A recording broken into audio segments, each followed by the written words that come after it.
gedung itu, oke. Nah, namanya gedung itu mesti diawali dengan tahap perencanaan ya. Sebelum jadi gedung itu direncanakan. Ya, kemudian setelah perencanaan itu selesai, maka dilakukanlah pelaksanaan konstruksi sehingga terwujudlah suatu bangunan gedung.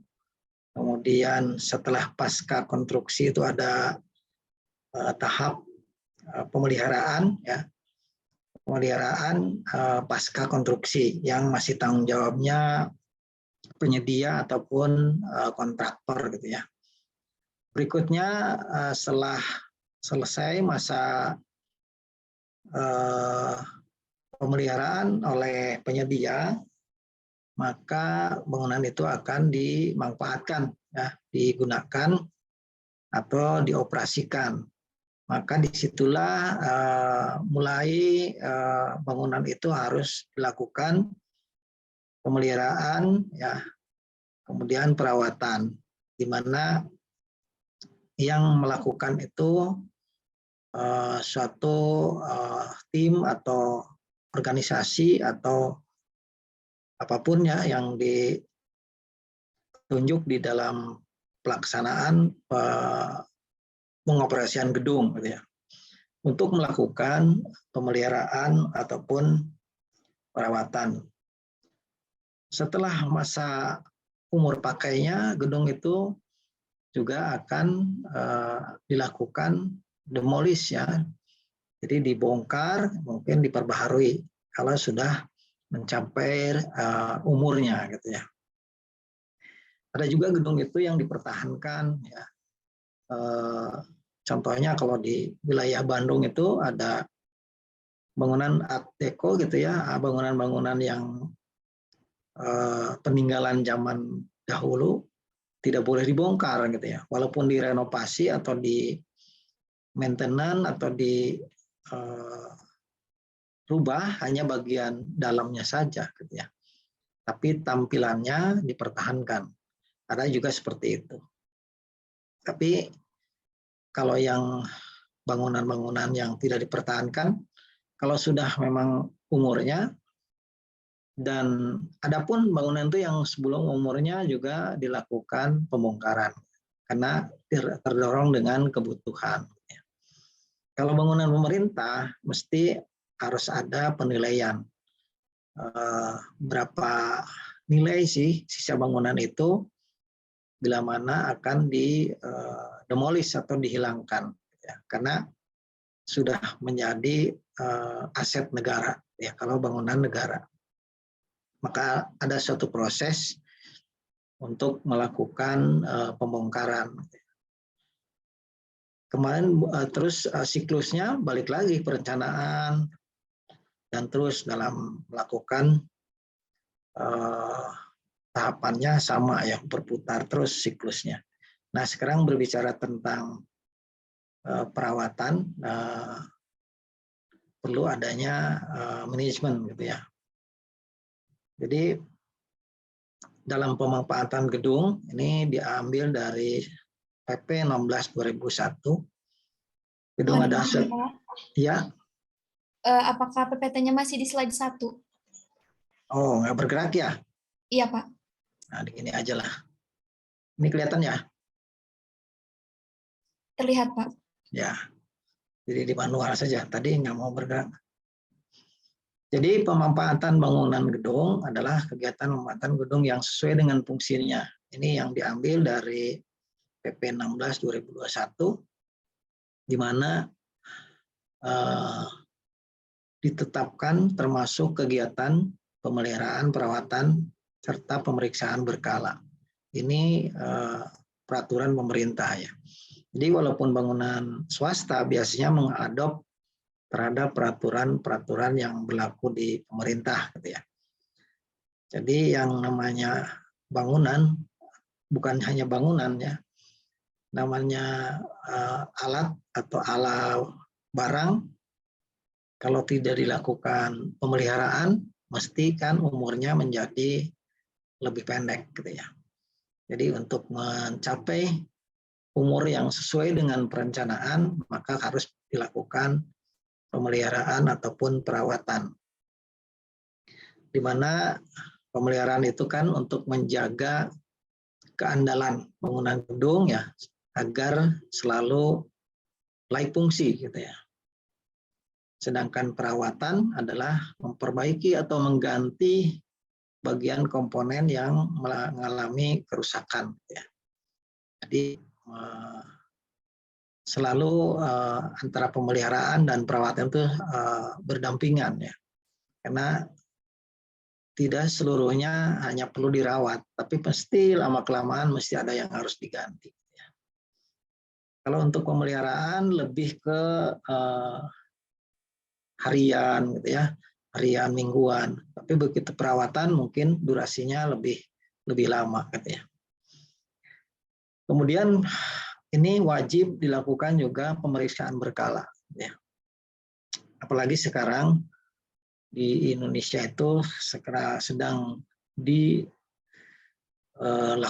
sertifikasi bangunan gedung ya, di mana bila gedung itu sudah punya hasil pemeriksaan berkala, itu akan mudah mengurusnya untuk sertifikasi bangunan gedung ya, yaitu sertifikat layak fungsi gitu ya.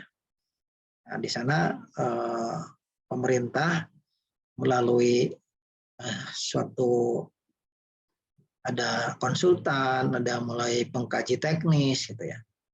Itu bisa dilakukan untuk melakukan uji fungsi gitu ya. Jadi si gedung itu mesti ada pengelolanya ya, suatu organisasi. Kemudian nanti ada orang ya, atau perseroan atau badan hukum yang mengurus untuk sertifikasi bangunan ya, dengan mempunyai kualifikasi ahli ya, yang dibuktikan dengan sertifikat kualifikasi yang kompeten gitu ya, sebagai pengkaji teknis.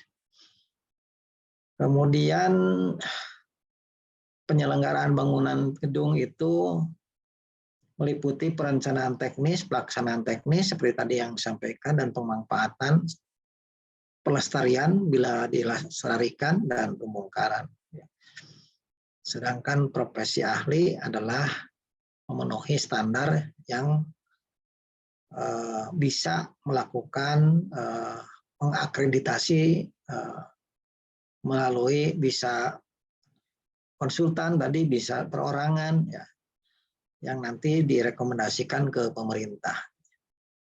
Nah, ini untuk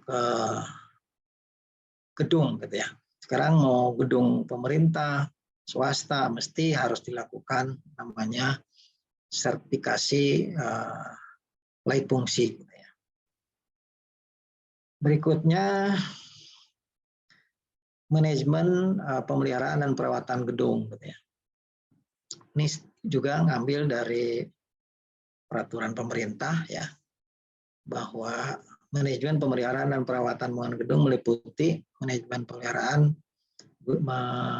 perawatan gedung, dan persyaratan penyedia jasa dan tenaga ahli yang terampil melakukan pemeliharaan dan perawatan ya.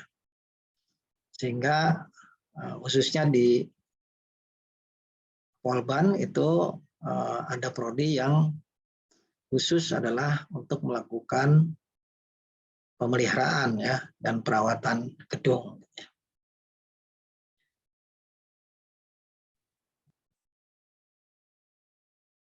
Kemudian manajemen pemeliharaan dan perawatan gedung itu harus ada organisasi untuk melakukan pengoperasian. Nah, ini tergantung dari besarnya organisasi ini, besar kecilnya bangunan ya, atau ukuran fisiknya bangunan.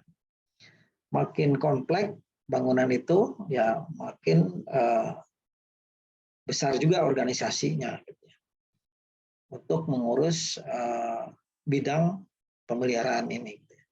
Tapi kalau seperti di hotel gitu ya, karena skupnya misalnya hanya satu gedung, jumlah hotel misalnya kamarnya 100 kamar gitu ya, itu tidak besar gitu ya.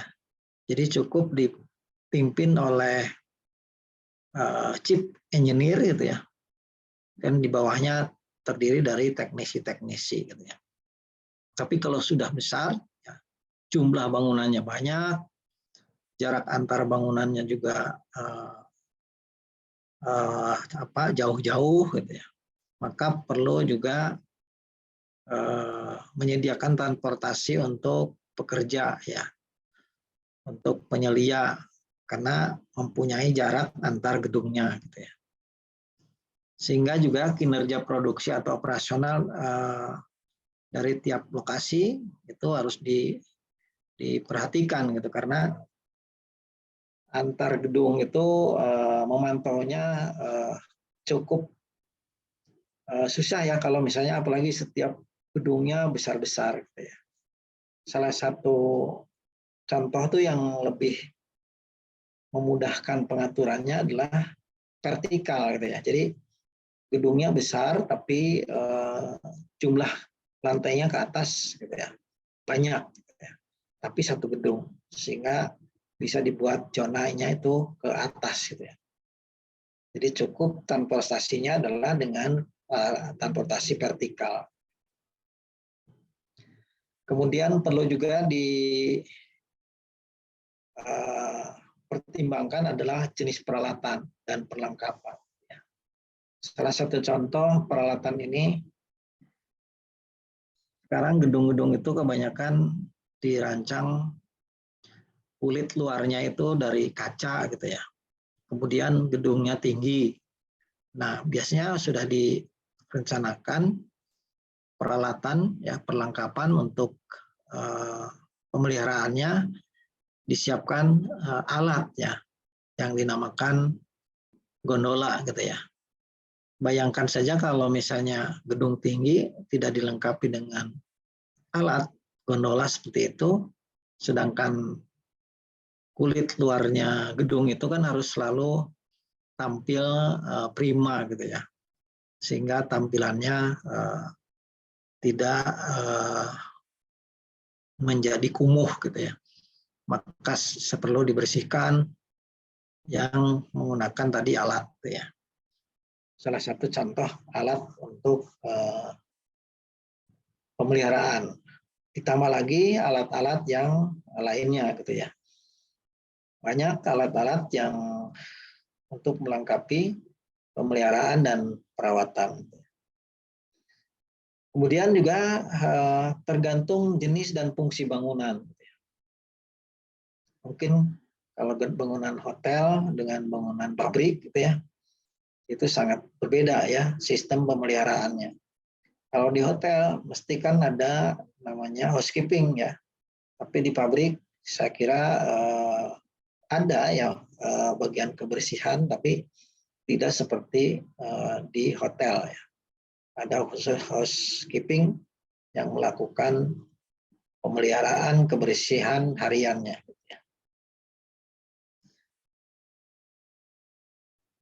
Berikutnya struktur organisasi ini mesti dipimpin seorang manajer ya. Jadi paling atas biasanya kalau ukuran besar gitu ya, mesti ada building manager ya. Tapi seperti tadi, kalau bangunan itu cukup dipimpin oleh seorang chief engineer, itu tidak dilengkapi juga tidak ada building manajernya. Karena mungkin ada menghemat juga gitu ya. Tapi kalau sudah kompleks ya, maka perlu dipimpin oleh seorang building manager. Jadi sekurang-kurangnya mempunyai 4 departemen ya. Jadi engineering, housekeeping atau tagraha, layanan pelanggan, ya, administrasi dan keuangan itu sangat minimal gitu ya. Jadi bisa melakukan operasional pemeliharaan. Gitu ya.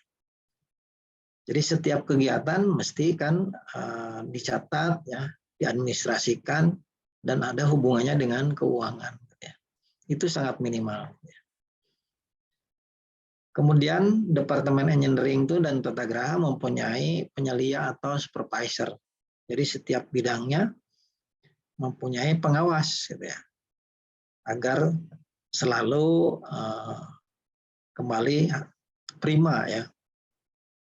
Salah contoh lagi, kenapa saya ngambil contoh selalu hotel? Karena hotel itu adalah bangunan yang sering dikunjungi oleh orang umum, gitu ya, dan perlu selalu tampil bersih, gitu ya. Jadi maka si pelaksana itu harus dilakukan adalah pengawasan. Ini sangat penting. Jadi contoh di bangunan-bangunan pemerintah, karena tidak sistemnya ada pengawas dan yang melakukan monitoring terhadap pegawai bagian kebersihan, itu sering terjadi ada hasilnya tidak prima, tidak bersih, gitu ya. Terutama di bagian-bagian yang sering dikunjungi atau sering digunakan, gitu ya. Contohnya toilet, gitu ya. Nah itu paling utama, gitu ya, kebersihannya. Makanya tuh kalau di contoh kembali di hotel, setiap hari atau setiap jam tuh ada checklist, ya, ada checklist untuk bagian-bagian apa saja yang sudah dilakukan pembersihan, gitu ya.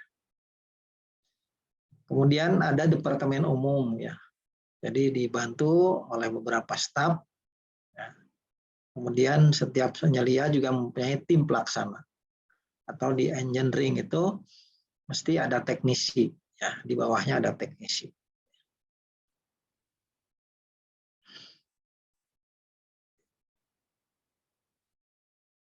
Untuk sumber daya manusianya, jadi seorang pengawas itu bisa setiap ada 15 orang pekerja. Jadi supaya bisa termonitor, jadi tidak terlalu banyak, gitu ya. Jadi setiap 15 orang pekerja itu ada satu pengawas, gitu ya. Setiap ada pengawas itu ada 5 orang pengawas atau pelaksana, gitu ya.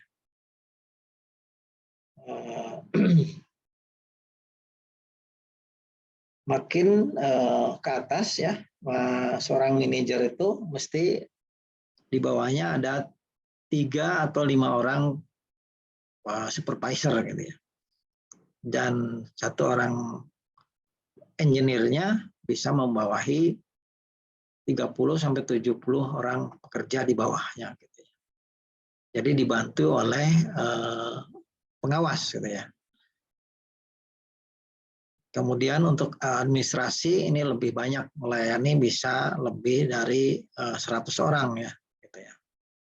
Karena tidak langsung kalau administrasi itu, tapi yang langsung memantau itu adalah supervisor, ya, pengawas, gitu ya. Ini juga diambil dari Permen PUPR 24 tahun 2008. Berikutnya persyaratan, ya. Jadi tenaga terampil, tenaga ahli, ya, bidang pemeliharaan perawatan yang memiliki kompetensi bidang keahlian bidang pemeliharaan dan perawatan. Gitu. Ini banyak salah ketik, ya.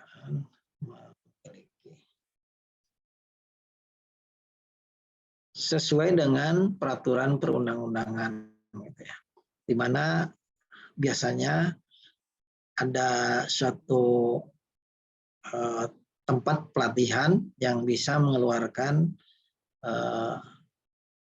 sertifikat keahlian, gitu ya. khusus bidang-bidang yang sesuai dengan bidang pemeliharaan atau perawatan. Berikutnya syarat pemeliharaan dan perawatan bangunan gedung. Nah ini ya dikaitkan dengan Permen PUPR atau PP ya, PP 16 tahun 2020 kalau salah ya. Jadi dikaitkan dengan keandalan gedung ya. Jadi di mana di dalamnya ada keselamatan bangunan gedung, kesehatan, kenyamanan, kemudahan. Jadi yang masuknya tadi kebersihan itu masuk di kesehatan gedung gitu ya. Sedangkan keselamatan gedung itu adalah masuk di struktur gedung, itu masuk keselamatan gedung, dan proteksi kebakaran gitu ya. Itu keselamatan gedung. Kenyamanan, bagaimana penghawaannya, bukaannya, pencahayaan itu di kenyamanan. Kemudian kemudahan gedung adalah ada jalur-jalur yang mudah dijangkau masuk ke dalam gedung, ada area terbukanya gitu ya. Itu kemudian ada koridor dan sebagainya untuk memudahkan mengakses ke dalam satu gedung.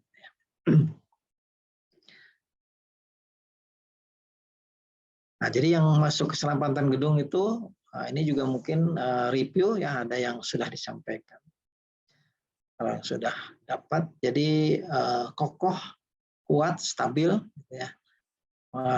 Struktur itu bisa mampu memikul beban.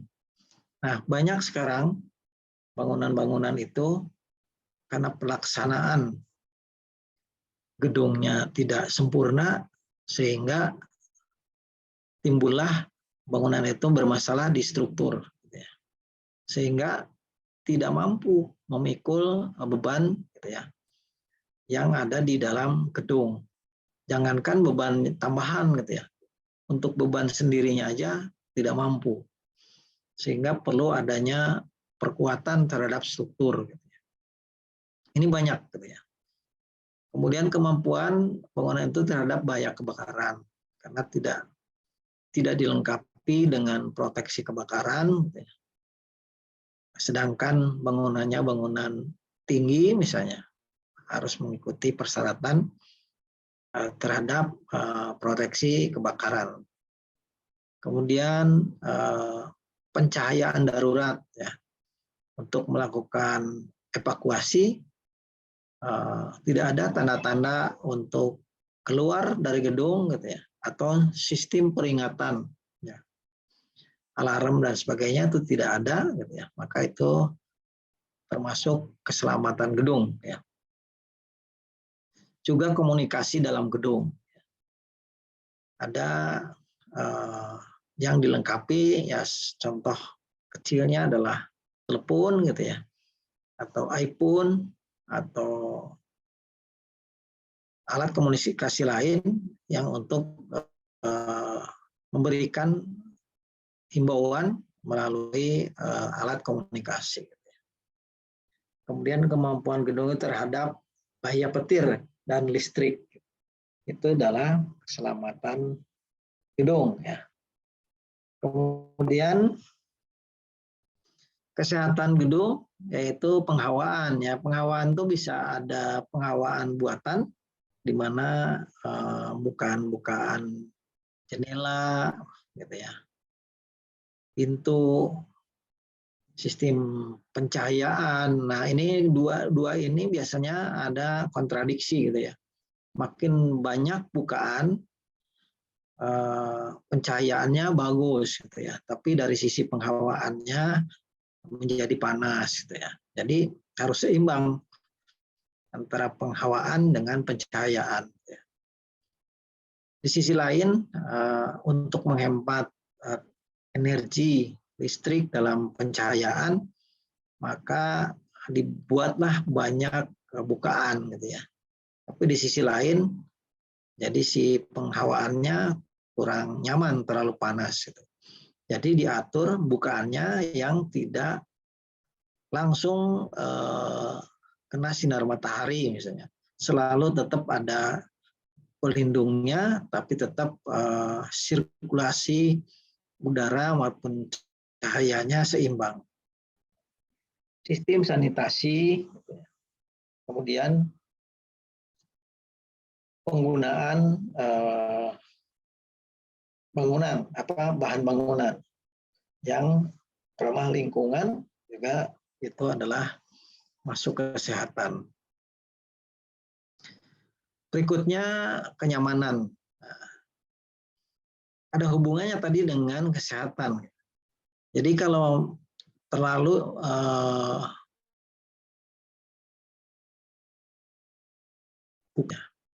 karena udaranya menjadi panas, atau juga pengaturan ruang ya, sehingga ruang gerak itu menjadi tidak nyaman juga gitu, karena terlalu sempit misalnya. Itu kenyamanan. Termasuk kondisi udara ya. Nah, hubungannya dengan tadi. Jadi penghawaan itu menjadi kenyamanan dalam ruangan. Jadi ada ruangan bagus tapi sirkulasi udaranya tidak bagus, ya, tidak nyaman ya. Juga pandangan ya. Membuat bangunan bukaannya menghadap ke selokan gitu ya. Selain pandangan, misalnya polusi dari saluran air yang menimbulkan bau, itu juga jadi tidak nyaman. Itu hubungannya dengan pandangan. Gitu ya. Atau rumah itu menghadap benteng gitu ya. Nah itu juga tidak nyaman gitu, tidak harusnya membuat pandangan yang leluasa terbuka ini terhalang oleh benteng misalnya. Jadi biasanya diatur oleh arsitek itu untuk menimbulkan kenyamanan. Ditambah lagi tingkat kebisingan. Jadi untuk bangunan-bangunan di pinggir jalan, maka ada suatu aturan yang dinamakan garis sempadan bangunan. Ya. Jadi sebaiknya harus mengikuti berapa jarak minimum dari as jalan ke bangunan. Gitu. Itu juga sama untuk meningkatkan kebisingan ya. Jadi jangan sampai terlalu dekat ke jalan sehingga jadi bising. Ditambah lagi getar. Ya. Ada juga getaran itu timbul tadinya misalnya bangunan itu di kiri kanannya tidak ada bangunan yang mengganggu gitu. Tiba-tiba dibangun bangunan yang ada mesin misalnya ya, atau pabrik yang menimbulkan getaran. Nah, itu juga menjadi tidak nyaman. Maka pemerintah membuat zonasi ya. Zonasi di mana wilayah yang boleh mendirikan pabrik ya. Di Kota Bandung sudah bagus ya. Kalau datang ke tempat perizinan di situ tinggal klik ya. Jadi kalau saudara tuh mau bikin rumah, sudah benar nggak ini posisinya untuk peruntukan rumah? Itu diklik di situ udah muncul. Ini wilayahnya untuk perumahan, wilayahnya untuk pabrik, wilayahnya untuk niaga, berjualan, gitu ya. Itu sudah dibuat zonasi. Yaitu untuk menghindari gangguan terhadap seperti ini, kebisingan atau getaran. Tapi tidak semuanya mengikuti gitu ya. Karena ada yang bangunan itu sudah berdiri dan menyalahi gitu ya. Menyalahi zonasi tempat untuk rumah dijadikan usaha misalnya pabrik ya yang menggunakan mesin yang menimbulkan phishing. Mesti di tiap daerah mempunyai aturan-aturan untuk penempatan bangunan ini.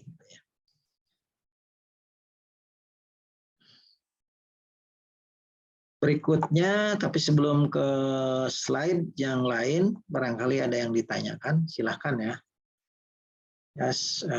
Lebih baik langsung ya, jangan menunggu selesai. Kalau ada yang ditanyakan, silahkan.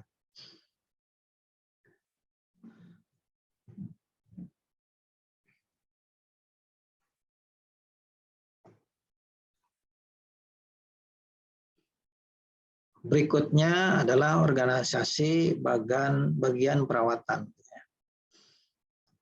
Jadi fungsi bagian perawatan itu ada fungsi penasehat, juga ada fungsi organisasi. Kemudian struktur organisasi ada sentralisasi, ada yang desentralisasi.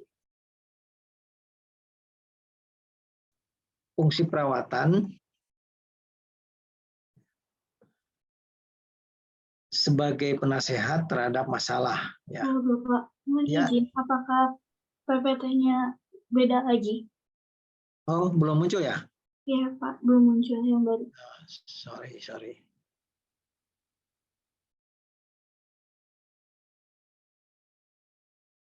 Ini stop share dulu. Kemudian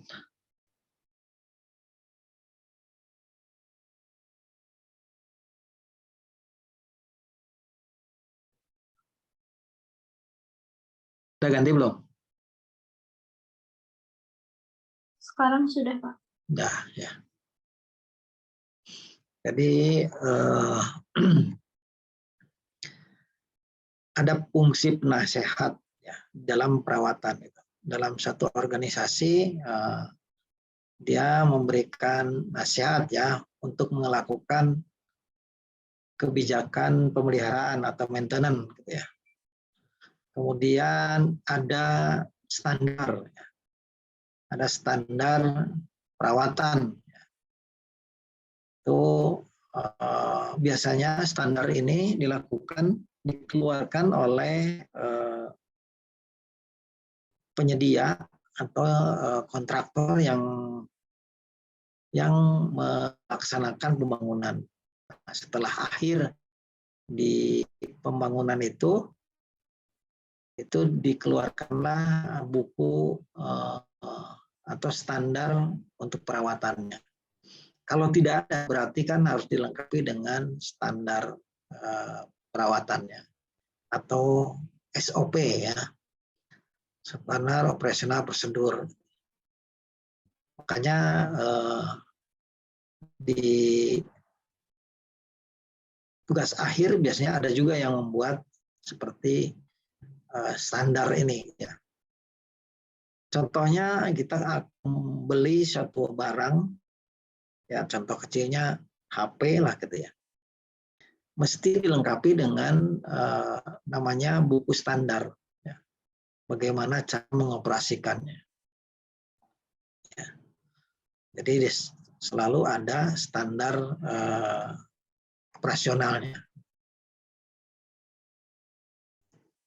Kemudian ada batasan anggaran ya. Nah, yang sering terkendala adalah di perawatan ini adalah anggaran ya. Karena sebenarnya kalau dari sisi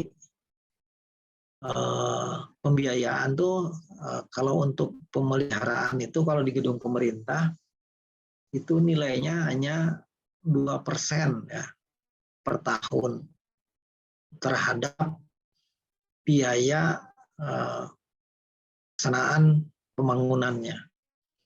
Karena yang dinamakan pemeliharaan itu cukup dengan misalnya catnya pudar sebagian, dicat ulang, tapi tidak seluruhnya gitu ya. Kemudian ada gentengnya bocor, berarti ganti gentengnya 1 atau 2. Nah itu Jadi nilainya kecil, gitu. Beda dengan perawatan. Jadi kalau perawatan, nah itu mesti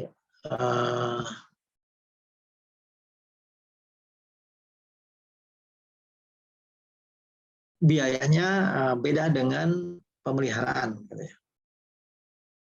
Kemudian ada namanya pola cash flow. Jadi kalau di gedung-gedung swasta gitu ya, itu juga untuk mengeluarkan biaya pemeliharaan itu ya melihat cash flow-nya keuangan gitu ya. Sehingga bisa waktunya diundurkan. Yang harusnya jadwalnya pemeliharaan tuh tahun ini gitu ya, melihat cash flow-nya tidak baik, maka dibuat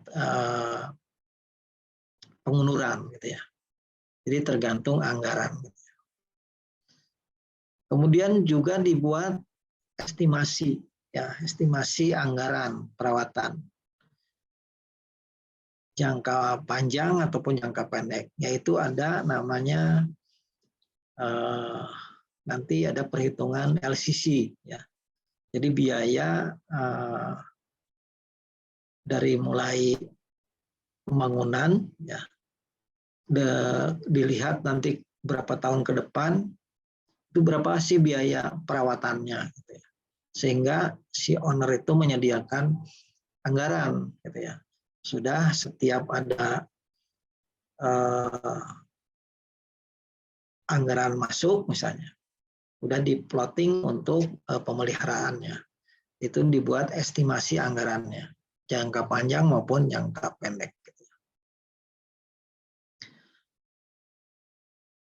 Jadi dari estimasi anggaran ini masuk ke pembiayaan, sehingga si manajemen itu bisa memutuskan untuk dijadwalkan, diperbaiki atau diganti atau dilakukan pemeliharaan atau perawatan. Kemudian juga secara teknis gitu. Jadi kalau menurut secara teknisnya harus jadwalnya diperbaiki, nah ini tidak bisa nawar gitu ya.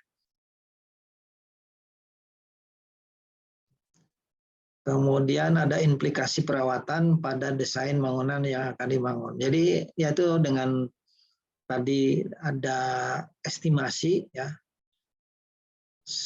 saat mulai dari perencanaan pembangunan dihitung sampai selesai bangunan itu jadi, sudah terhitung biayanya untuk melakukan pemeliharaan dan perawatan.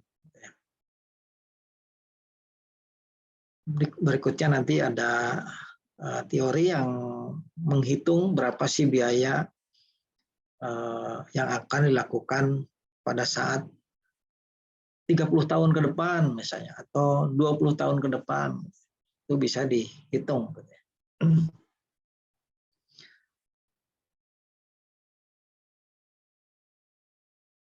Kemudian ada fungsi organisasi sistem terpusat atau sentralisasi. Gitu ya.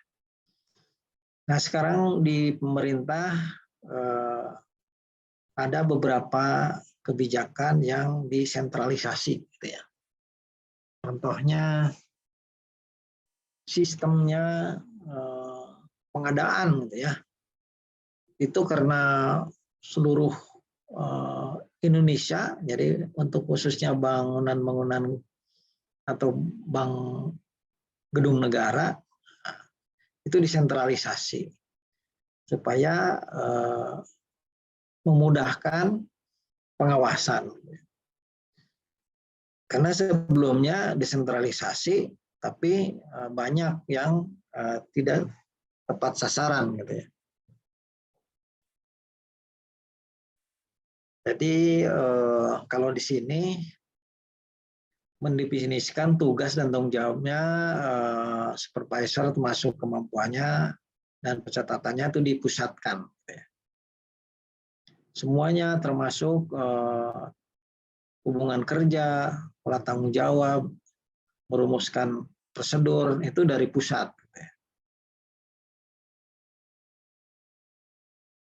termasuk menjelaskan sistem informasi komunikasi, ya, itu dipusatkan. Nah, termasuk anggaran, gitu ya. Jadi kalau di contoh di lingkungan suatu instansi, gitu ya, anggaran tuh ada yang didesentralisasi, dibagi, gitu ya, ke tiap departemen misalnya. Ada juga yang dikelola dipusatkan. Ini hanya lebih ke untuk meminimalisir kebocoran anggaran. Gitu ya. Hanya kalau dipusatkan, ini perlu ada tenaga atau khusus yang mengurusi, memantau kegiatan yang dipusatkan ini. Tapi begitu didesentralisasi, nah ini perlu banyak orang. Ya. Jadi setiap misalnya desentralisasi ke bagian A, B, C, D, berarti kan setiap yang diberikan desentralisasi harus ada pengawasan. Ada juga yang tenaga kerja langsung. Jadi dalam melakukan pemeliharaan itu, jadi langsung dengan tenaga-tenaga harian lah misalnya. Jadi dia langsung melakukan tugasnya ke tenaga harian. Nah, dilakukanlah pembayarannya pun langsung, ya, melakukan dengan absensi, dikasih insentif. Ya. Dengan tenaga ini dilakukan pelatihan yang supaya terampil, termasuk pembelian material prosedur pengendalian pun langsung, ya, melalui tenaga langsung. Termasuk misalnya alat atau membeli atau sewa, gitu ya. Itu kalau digunakan tenaga kerja langsung. Termasuk pengaturan transportasi pekerja, bahan, ya, itu dilakukan, diatur langsung di lapangan, gitu ya. Tapi ini biasanya dilakukan adalah untuk gedung-gedung yang sifatnya kecil, ya. Nah, yang ukuran yang perawatannya atau pemeliharaannya besar, contoh di instansi pemerintah, pada umumnya itu dilakukan di kontrak, ya, atau yang mengerjakan adalah penyedia atau kontraktor, di mana si penyedia ini diseleksi, ya, diseleksi. Ada yang bisa kontrak satu pekerjaan, gitu ya. Ada juga sekarang itu namanya kontrak payung. Gitu. Misalnya kontrak itu dalam 1 tahun, kontrak yang dikunci adalah harganya, gitu ya. Jadi pekerjaannya nanti sudah ada punya list pekerjaan, jadi sudah punya payungnya adalah kontrak payung untuk 1 tahun. Gitu, misalnya. Ada juga kontrak performance, ya. Jadi terimanya misalnya tentang kebersihan, kita kontraknya kontrak bersih. Gitu. Jadi dari 1 tahun dikontrak, ya, dengan penyedia yang disebutnya outsourcing, ya. Jadi tim cleaning service misalnya, itu dilakukan kontrak, gitu ya, dengan persyaratan ABCD, gitu ya. Kemudian materialnya juga dari yang dikontrak, gitu ya. Jadi si owner tuh sudah terima bersih lah, misalnya kalau ruangan tuh bersih, kalau di jalan pokoknya jalan itu mulus, gitu ya. Jadi setiap ada rusak jalan diperbaiki karena kontraknya kontrak mulus misalnya.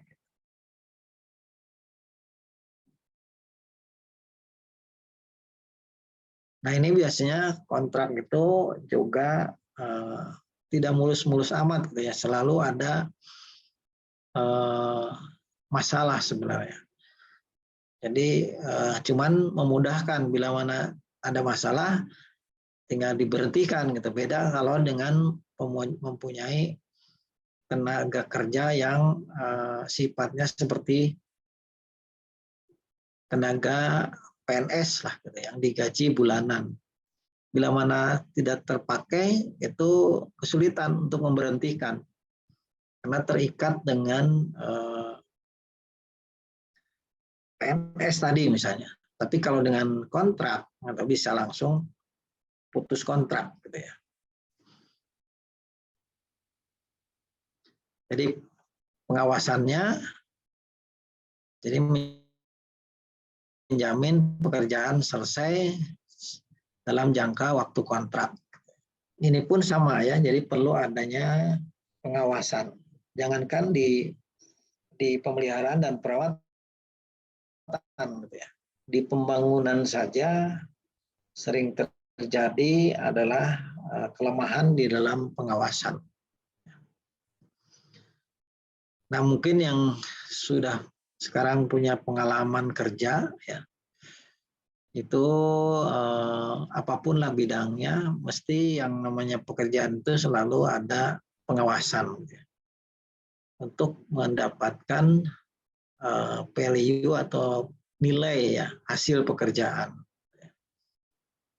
Apalagi di pemeliharaan ini. Ya.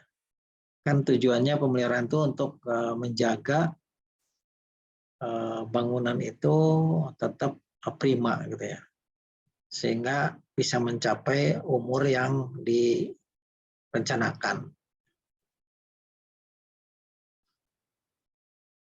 Kemudian ada pengendalian juga gitu ya. Jadi setiap pekerjaan itu mesti di data ya. Kalau di dalam jadwal itu di input gitu ya. Kemudian di situ ada waktu pelaksanaannya ya. Ada kualitas, ada biaya ya. Kemudian ada feedback-nya juga gitu ya. Kemudian pengendalian juga bisa terhadap keselamatannya ya, keamanannya ya. Bagaimana melakukan lingkungannya, yaitu pembuangan sampah dan sebagainya dan kebersihan gitu ya. Itu untuk pengendalian.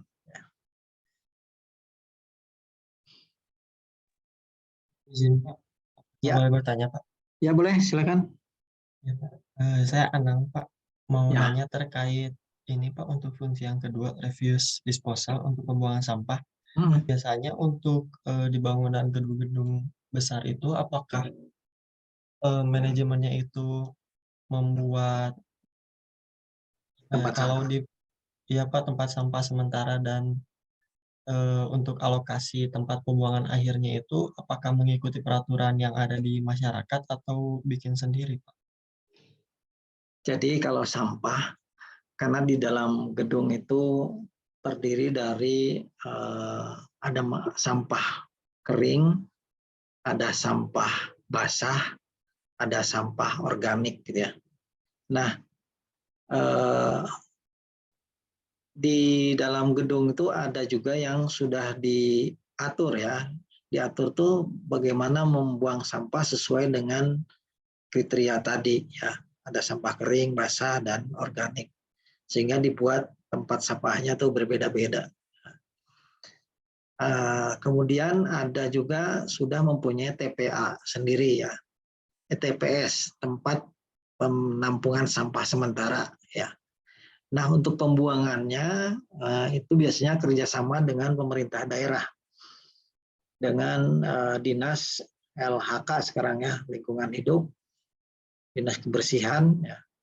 Karena pada saat membuang sampah ke tempat akhir kan ada retribusi ya, retribusi yang harus bayar ke truk pengangkutnya, gitu ya. Walaupun punya armada angkutan sendiri, tetap di akhirnya di tempat pembuangan akhir kan harus bayar retribusi, gitu ya. Maka pada umumnya tidak menyediakan armada pembuang, ya. Jadi kerjasama dengan dinas terkait, gitu ya. Tapi untuk di wilayahnya sendiri, di instansi atau di hotel, di perkantoran, membuat tempat penampungan sementara yang lebih bagus itu sudah dilakukan pemisahan, gitu ya, antara sampah kering, sampah basah, gitu ya. Apalagi misalnya hotel, ya, atau pabrik, itu kan ada limbah yang diolah, ya, yang menjadi sampah. Sampah itu kan dari sampah cair, misalnya dari pengolahan air limbahnya, dibuat jadi sampah padat. Nah, itu kan juga kerjasama, ya, dalam melakukan pembuangannya.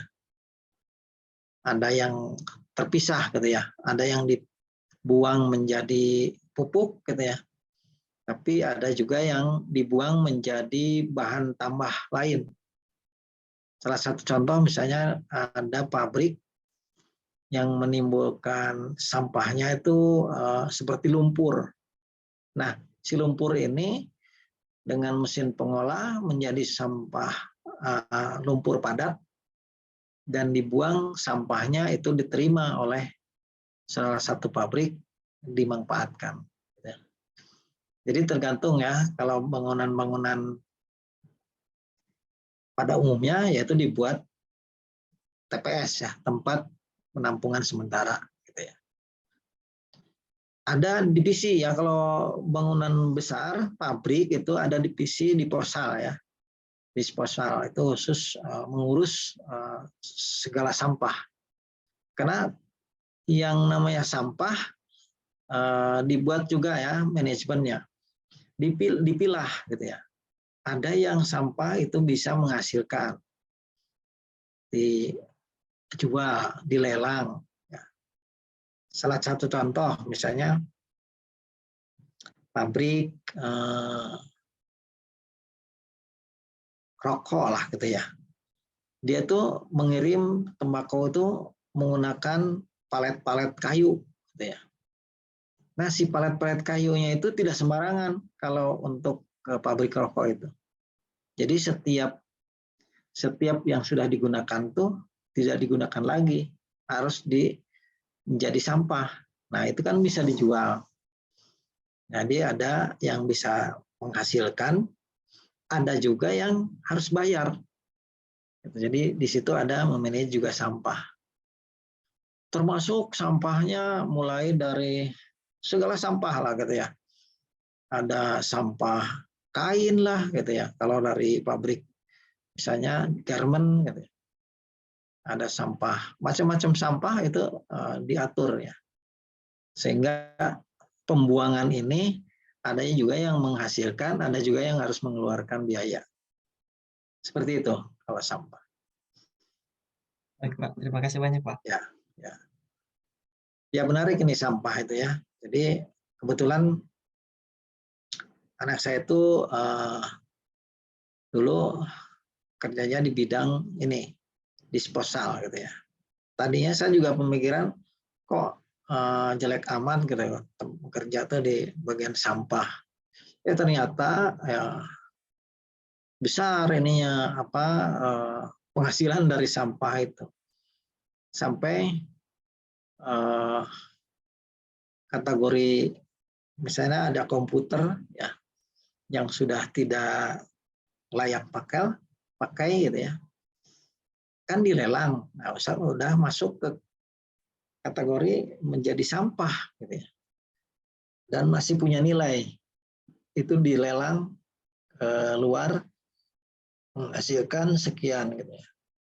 Nah, uang-uang seperti itu juga bisa menutup untuk yang berbayar, gitu ya. ada sampah yang harus dibakar. Ya, tidak boleh dibuang sembarangan. Nah, pada saat membakar itu, karena pabriknya tidak mempunyai tempat pembakaran sampah, ngikut ke pabrik yang mempunyai tempat pembakaran sampah. Kan harus bayar, gitu ya. Ada seperti itu. Jadi kelihatannya kalau sampah kembali ya ke hotel, apartemen, itu sampahnya sampah sama lah seperti sampah rumah tangga, gitu ya. Banyakannya ngebuang dan bayar, gitu ya. Yang menghasilkan rupiahnya kecil ya. Misalnya plastik ya, dipilah itu baru menghasilkan uang tapi nilainya kecil.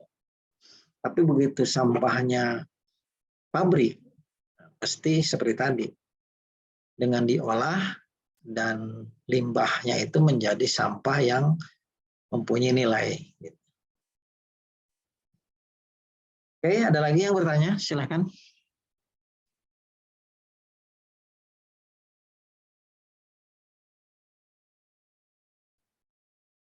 Kebetulan saya lagi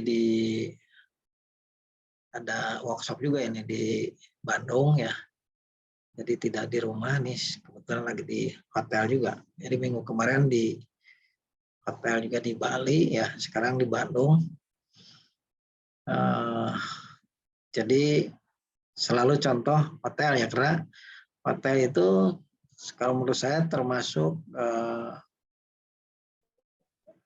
organisasi maintenance-nya cukup baik lah gitu ya.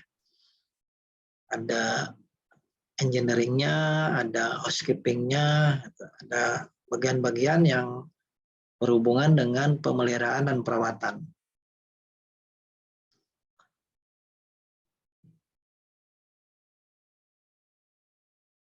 Oke, organisasi itu seperti tadi disampaikan, ada sentralisasi juga, ada desentralisasi. Jadi contoh ada struktur organisasi ini sentralisasi ya. Jadi ada maintenance manager, di bawahnya ada supervisor,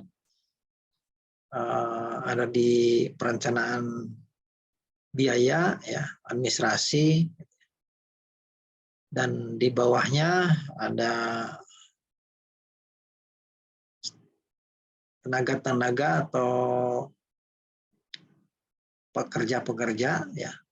Tapi ini dipusatkan gitu ya, sebagai sentralisasi.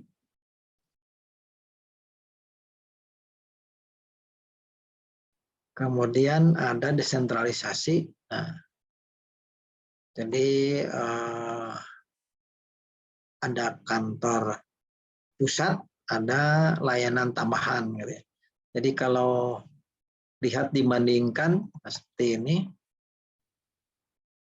bedanya kan sama-sama dipimpin oleh manajer, tapi di bawahnya tidak membawahi supervisor gitu. Di mana supervisornya ada di tengah gitu ya, membawahi beberapa khususnya karena di masing-masing gedung misalnya gitu ya. Jadi kalau ada beberapa gedung, di masing-masing gedungnya punya supervisor gedung. Gitu ya. Di bawahnya ada supervisor bagian-bagian. Ini salah satu contoh dari maintenance di luar gitu ya.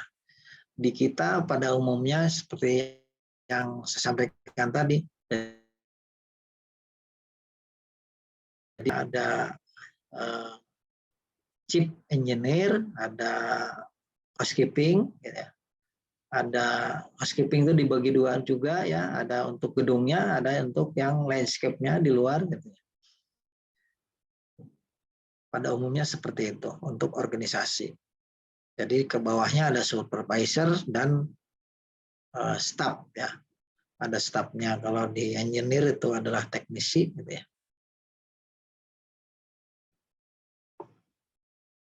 Kemudian ukurannya ya seperti tadi, jadi tergantung dari kompleksitas bangunannya ya, kemudian lokasi ya. Jadi tergantung juga tingkat kesulitan gedungnya gitu ya. Sehingga akan menentukan juga metode pelaksanaan pekerjaannya gitu ya. Jadi organisasi itu tergantung dari objeknya, ya gedungnya. Jadi sama tadi udah dijelaskan, kemudian ada yang langsung atau kontrak, ya tenaga. Jadi kalau misalnya yang menggunakan langsung itu dapat mengendalikan secara langsung, gitu ya. Dan lebih memahami karena sudah tiap hari di sana, tapi kalau dikontrakkan mesti tiap kontrak ganti orang, kontrak ganti orang, perlu melakukan pengenalan, perlu pelatihan lagi dan terus gitu ya. Kalau misalnya yang digunakan kontrak gitu ya. Hanya kerugiannya kalau tenaga langsung gitu selalu ada kesenjangan ya. Ya terutama di keahlian gitu ya. Atau bidang kerja. Makanya sekarang seperti teknisi itu tidak spesialis gitu ya. Jadi untuk menghemat itu mesti cari yang teknisi itu serba bisa gitu ya. Kalau pada umumnya kan mesti ada yang bagian mekanikal gitu ya, elektrikal, sipil. Nah, teknis itu kalau yang gedungnya tidak begitu kompleks mesti dipilih yang serba bisa. Jadi cukup dengan orang 3 orang bergantian, shiftnya ada shift pagi, shift siang, shift malam, orangnya hanya sedikit ya. Tapi kalau udah kompleks, mesti kan orang tuh harus spesialis. Bidang AC ya AC gitu ya. Sedangkan ada shiftnya ada 3, berarti orang AC-nya harus ada 3. Untuk shift pagi harus ada, shift siang, sore gitu ya. Itu kerugiannya ada anggapan bahwa tenaga langsung lebih mahal gitu ya daripada dikontrakkan. Itu belum tentu juga ya. Jadi bisa dihitung bila mana menggunakan tenaga dikontrakkan oleh spesialis perusahaan untuk melakukan pemeliharaan juga kadang-kadang lebih murah, bisa jadi. Kemudian kontinuitas pekerjaan dalam perencanaan menurut ada cara yang paling ekonomis. Keuntungan menggunakan tenaga langsung ya. Tergantung juga ya. Jadi keberlangsungan terus pekerjaan perencanaan menyeluruh belum tentu juga cara yang ekonomis gitu ya. Karena dalam namanya pemeliharaan itu selalu timbul ada pekerjaan-pekerjaan yang muncul ya. Jadi yang tak terencana gitu ya.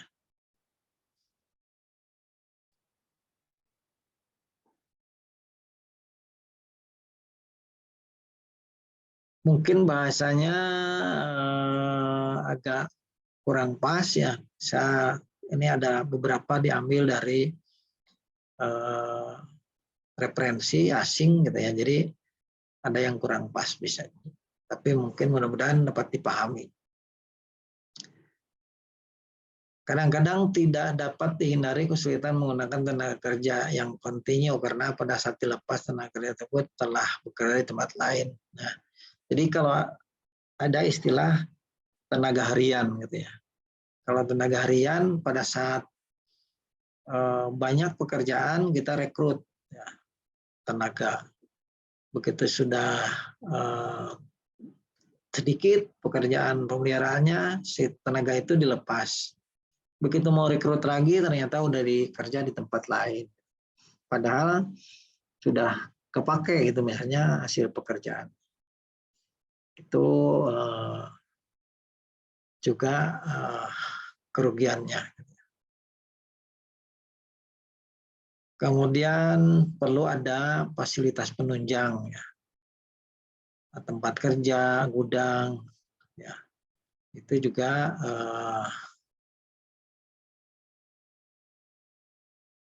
kerugiannya, ya. Berikutnya faktor yang mempengaruhi pilihan terhadap organisasi perawatan. Ya, seperti tadi, jadi ada kondisi pekerjaannya, gitu ya. Volumenya besar atau tidak, ya. Kemudian waktunya, kebutuhan waktu, lokasi, kualitas, ya. Ini faktor yang mempengaruhi untuk organisasi perawatan. Berikutnya adalah pengendalian suku cadang. Jadi pada umumnya untuk melakukan pemeliharaan, ya, harus mempunyai suku cadang atau kita ada stok material, ya. Jadi kalau misalnya yang material yang tidak cepat kadaluarsa, contoh ya, keramik itu, ya, setiap sekali cetak dengan seri yang berbeda, warnanya pun berbeda, ya. Sehingga harus punya stok, ya. Jadi kalau membangun suatu bangunan menggunakan lantai keramik, harus punya stok. Bila mana ada yang pecah diganti, mesti warnanya berbeda. Tapi kalau mempunyai stok, nah itu mesti yang sama, gitu ya. Terutama untuk ruangan-ruangan yang misalnya representatif, lobby, gitu ya. Tiba-tiba keramiknya pecah, begitu diganti warnanya berbeda, gitu ya. Secara fungsional, ya fungsi, gitu ya. Tapi akan menimbulkan image kurang baik.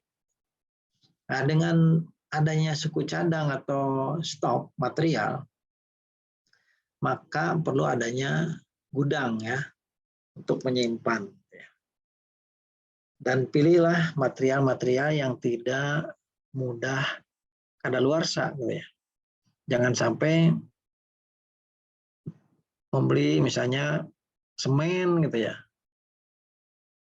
sedangkan diperlukannya cukup lama, maka akan mengeras, gitu ya. Jadi sebenarnya kan kalau jumlahnya banyak menjadi ekonomis, tapi hal-hal lain yaitu tadi perlu dipilih menyimpan barang itu yang tidak menjadi kadaluarsa. Karena banyak ya material bangunan tuh yang ada kurun waktunya, gitu ya.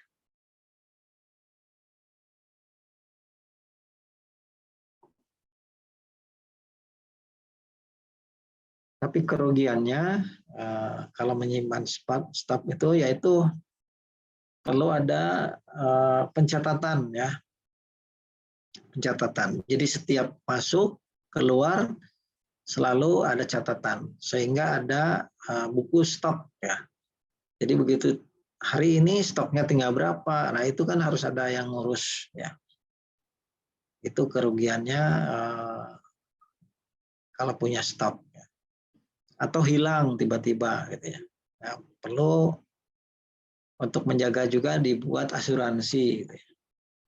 Bila mana hilang ada yang menanggung, gitu ya. Karena yang namanya buat stok itu kalau orangnya tidak jujur itu mudah sekali bahwa barang-barang itu hilang, gitu ya. apalagi misalnya barang kecil ya, spare part kecil, misalnya untuk mesin atau untuk apa gitu ya. Itu kalau menyimpan menggunakan stok gitu ya. Sehingga akan kehilangan uang ya, kehilangan biaya. Nah, itu mungkin yang bisa disampaikan sementara untuk materi hari ini. Tapi kalau ada yang ditanyakan silahkan ya.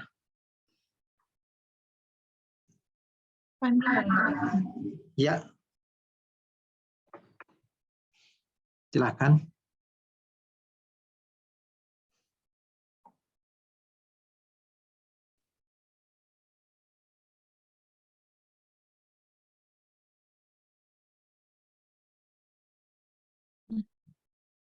Saya tadi. Ya.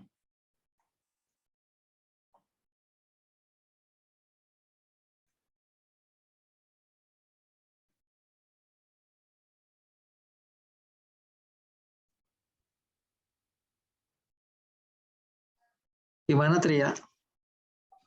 Selamat malam Pak, izin bertanya Pak. Ya, Paul. Pak, izin bertanya, untuk misalkan kan saya pernah di proyek pekerjaan jalan ya Pak, dan itu kan ada masa maintenance-nya apabila proyek tersebut sudah selesai ya Pak. Nah, apabila waktu itu kan dalam masa waktu maintenance kan itu masih menjadi tanggungan kontraktor ya Pak. Ya, Nah, betul. setelah masa selesai, itu tuh apakah itu yang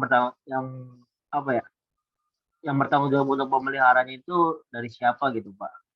Dan apakah ada proses RAB untuk dalam pemeliharaan itu sendiri atau bagaimana gitu Pak? Jadi kalau memang setelah selesai masa kontrak, ya yang menjadi tanggung jawab penyedia atau kontraktor itu kan diserah terimakan, ya diserah terima kedua, ya. Jadi serah terima kedua otomatis tanggung jawabnya penyedia sudah lepas, diserahkan kepada owner. Nah, begitu owner itu harusnya sudah langsung, kalau memang belum ada organisasi tentang untuk perawatan gedung ataupun jalan atau bangunan lainnya, maka harus sudah membentuk ya kalau terjadinya kerusakan.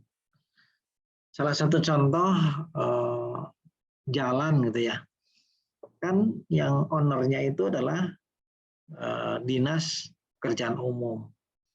Nah, karena terlalu banyak jalan-jalan itu yang harus diurus, jadi bidang yang bagian pemeliharaan itu tidak terpegang gitu. Biasanya seperti itu, sehingga terjadilah kerusakan yang lebih awal. Untuk di gedung, nah sebaiknya ya langsung itu ada dibentuk gitu ya. Walaupun sederhana lah, misalnya tidak ada orang tapi ada yang dipertanggungjawabkan adalah untuk melakukan pemeliharaan. Sistemnya bagaimana, kan tidak punya staf, tidak punya apa, ya seperti tadi kita tinggal pilih, kita bisa menggunakan penyedia juga gitu ya. Jadi kita membuat RAB, diajukan ke owner, kemudian kalau di ACC misalnya hanya sebagian, nah ini bisa mengatur mana yang prioritas. Itu harus ada ya. Jadi bagaimana pelaksanaannya ya tergantung kebijakannya. Kalau suruh membentuk mempunyai staf, yang berarti ngerekrut staf. Tapi kalau tidak, yaitu dengan tenaga harian bisa atau dikontrakkan. Kita kembali mengadakan tenaga, mau subkon atau mau tenaga harian dan sebagainya, yang penting ada yang melakukan pemeliharaan. Gitu. Tapi pada umumnya kalau yang tidak punya pasukan pemeliharaan ya menggunakan penyedia.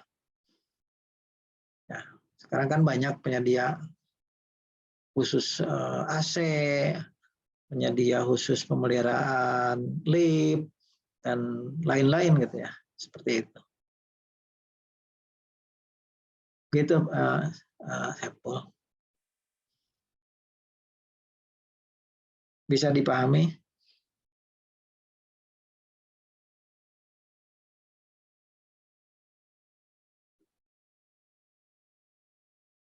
Ada lagi yang ditanyakan?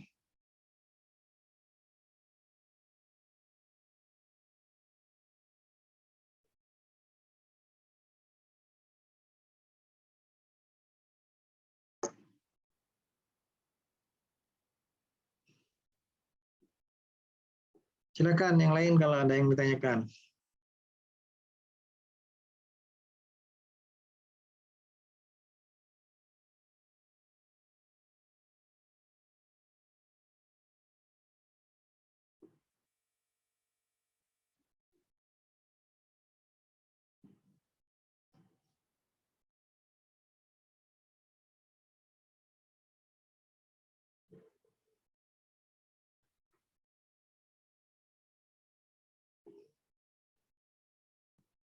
Kalau tidak ada, saya kira cukup dulu ya untuk pertemuan hari ini. Hanya mungkin ditawarkan kembali kalau memang kurang nyaman di malam hari, silakan.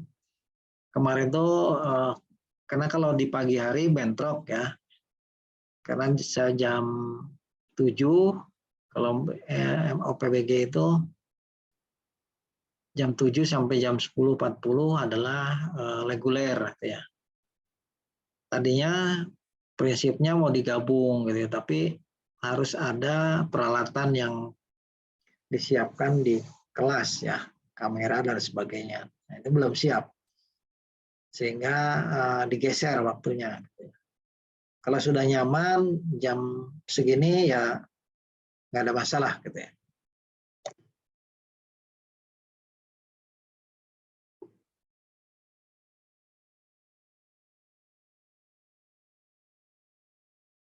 Oke, kalau tidak ada dicukupkan dulu. Nanti kalau nanti di-share lah ininya, materinya kalau diperlukan. Oke, kita tutup saja. Terima kasih. Dan absennya sudah. Assalamualaikum warahmatullahi wabarakatuh. Terima banyak Pak. Banyak Pak. Selalu Pak. Selalu Bapak. Sehat selalu. Amin. Oke, semuanya sehat ya. Amin. Oke, saya Lip ya. Terima kasih.